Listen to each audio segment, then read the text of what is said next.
पौराणिक कथाओं के अनुसार एक बार दुर्वासा ऋषि के द्वारा देवराज इंद्र को मिले श्राप के कारण लक्ष्मी स्वर्ग लोक को छोड़कर अदृश्य हो गई। लक्ष्मी के चले जाने से इंद्र आदि देवता निर्बल और श्रीहीन हो गए। उनका सारा धन वैभव लुप्त हो गया। जब ये खबर दैत्यों को मिली तो उन्होंने स्वर्ग पर आक्रमण कर दिया और देवगण को पराजित कर स्वर्ग पर अपना कब्जा जमा लिया। उसके बाद निराश होकर इंद्र देवगुरु बृहस्पति और अन्य देवताओं के साथ ब्रह्मा जी की शरण में पहुँचे। हे ब्रह्मदेव, हमारी रक्षा कीजिए। दैत्यों ने स्वर्गलोक पर अधिकार करके हमें स्वर्गलोक से बाहर कर दिया है।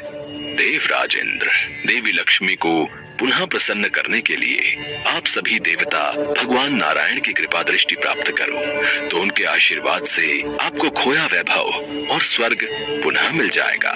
इंद्र और अन्य देवताओं के आग्रह पर ब्रह्मा जी उनके साथ भगवान विष्णु की शरण में पहुँचे। हे प्रभु, आपके श्री चरणों में हमारा कोटि कोटि प्रणाम। भगवान, माता लक्ष्मी हमसे रूठ गई है और दैत्यों ने हमें पराजित कर स्वर्ग पर अधिकार कर लिया है। अब हम आपकी शरण में हैं, हमारी रक्षा कीजिए। हम सब जिस उद्देश्य से आपकी शरण में आए हैं, कृपा करके आप उसे पूरा कीजिए। देवराज इंद्र, घबराने से काम नहीं बनेगा। मेरी बात ध्यान पूर्वक सुने। दैत्यों पर इस समय काल की विशेष कृपा है, इसलिए जब तक तुम्हारे उत्कर्ष और दैत्यों के पतन का समय नहीं आता तब तक तुम उनसे संधि कर लो, क्योंकि केवल यही तुम्हारे कल्याण का उपाय है। क्षीर सागर के गर्भ में अनेक दिव्य पदार्थों के साथ साथ अमृत भी छिपा है। उसे पीने वाले के सामने मृत्यु भी पराजित हो जाती है। इसके लिए तुम्हें समुद्र मंथन करना होगा।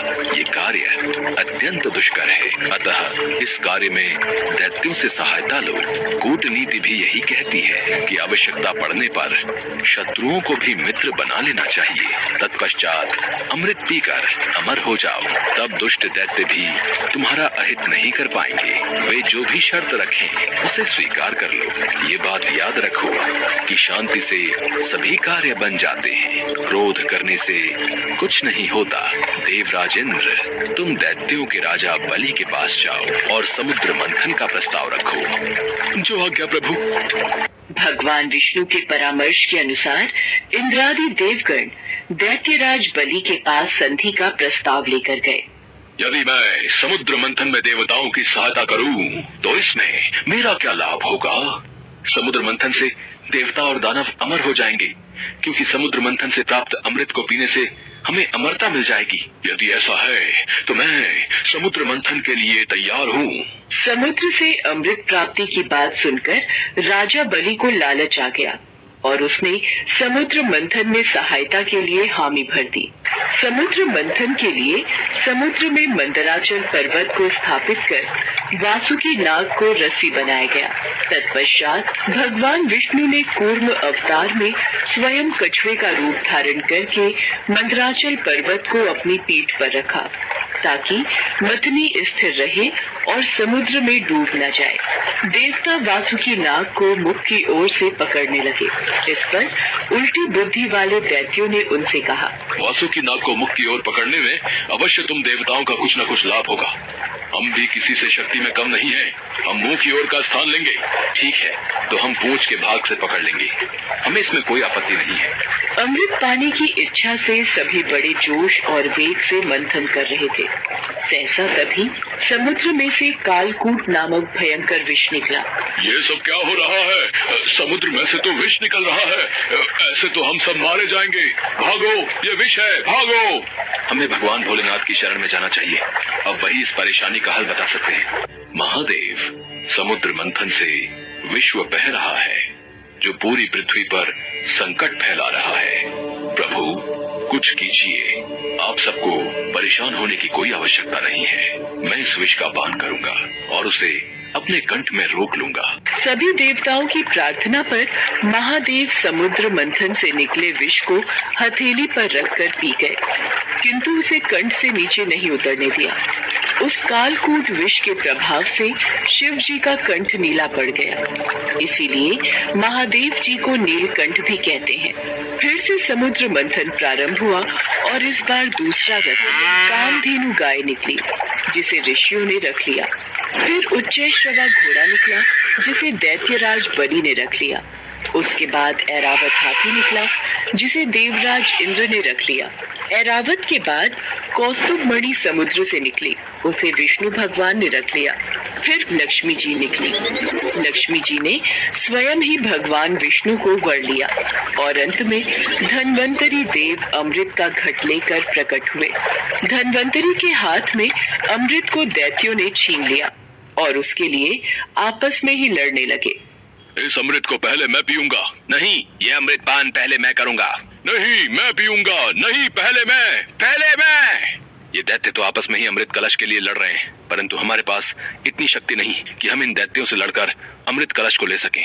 हमें भगवान विष्णु से सहायता मांगनी होगी। हे नारायण, सभी राक्षसों ने अमृत कलश को छीन लिया है और उस कलश के लिए आपस में युद्ध कर रहे हैं। दुर्वासा ऋषि के श्राप के कारण देवता दैत्यों से युद्ध करने में सक्षम नहीं हैं।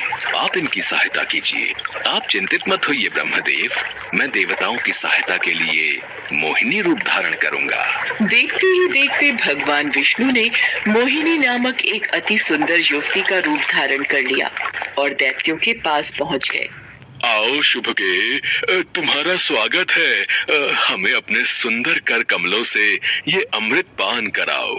हे देवताओं और दानवों, तुम दोनों ही महर्षि कश्यप जी के पुत्र हो, फिर भी परस्पर लड़ते हो। मैं तो स्वेच्छाचारिणी स्त्री हूँ। बुद्धिमान लोग ऐसी स्त्री पर कभी विश्वास नहीं करते, फिर तुम लोग कैसे मुझ पर विश्वास कर रहे हो? अच्छा यही है कि स्वयं सब मिलकर अमृत पान कर लो। ये श्रीहरि की ही कोई लीला है जिससे दैत्य उनके रूप पर मुग्ध हो गए हैं। सुंदरी, हमें तुम पर पूर्ण विश्वास है। तुम जिस प्रकार इस अमृत को बांटोगी, हम उसी प्रकार अमृत पान कर लेंगे। तुम ये घट लो और हम सभी में अमृत वितरण करो। यदि आप इतना आग्रह कर ही रहे हैं तो ठीक है, आप सभी दैत्य और देवता अलग अलग पंक्तियों में बैठ जाइए। मैं सभी को बराबर मात्रा में अमृत पान करा देती हूँ।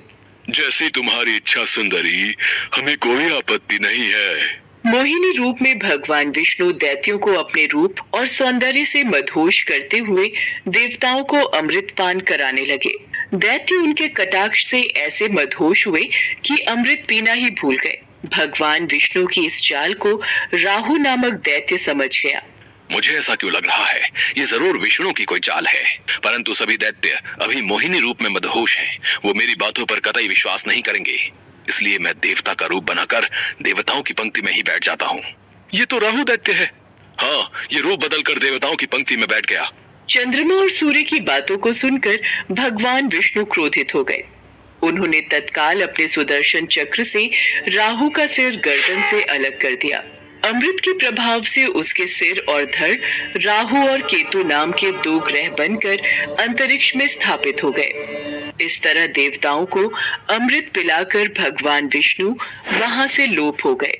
उनके लोप होते ही दैत्यों की मदहोशी समाप्त हो गई। वे अत्यंत क्रोधित हो देवताओं पर प्रहार करने लगे। इस बार सभी देव